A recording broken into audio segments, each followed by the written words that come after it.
l'info éco avec Capital. Le chiffre du jour, 165 milliards d'euros, c'est le montant des provisions constituées par certains régimes de retraite en prévision de périodes difficiles d'après les Échos. Les discussions autour de ce pactole risquent d'être âpres avec la réforme des retraites. Emmanuel Macron souhaite que chaque euro cotisé ouvre les mêmes droits pour tous les assurés. La logique voudrait donc que ces 165 milliards d'euros soient redistribués à tous. Mais les gestionnaires de caisse refusent. Ils craignent que l'argent serve à équilibrer les régimes moins prévoyants, comme celui de base des salariés du privé ou celui de la fonction publique d'État. Le débat sur ces réserves s'ouvrira au second semestre avec les partenaires sociaux.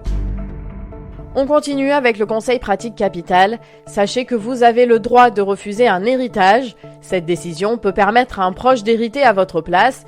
Elle permet aussi d'échapper au paiement des dettes du défunt si la succession est déficitaire. Si vous avez un doute, vous pouvez aussi accepter l'héritage à concurrence de l'actif net.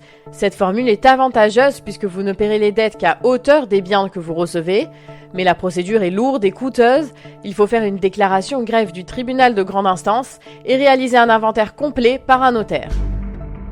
Le coup de gueule est poussé par Agnès Buzyn, la ministre de la Santé. Elle réagissait hier sur RTL à l'ouverture de coffee shop à Paris proposant des cigarettes à base de cannabis. Ils n'ont pas à vendre des produits qui contiennent du THC, a-t-elle affirmé. Elle estime qu'ils ont profité d'une zone grise du droit et espère les faire fermer d'ici quelques mois. Il est en effet autorisé d'utiliser du chanvre à des fins industrielles lorsqu'il contient moins de 0,2% de THC. D'après Agnès Buzyn, cette législation s'applique pour la plante en elle-même et non pour le produit fini que sont les cigarettes. Le dérapage du jour concerne General Electric. Le groupe a fait savoir la semaine dernière qu'il ne pourrait pas remplir ses objectifs. Il s'était engagé il y a 3 ans à créer 1000 emplois nets d'ici fin 2018 en France. Il en était à 232 fin avril.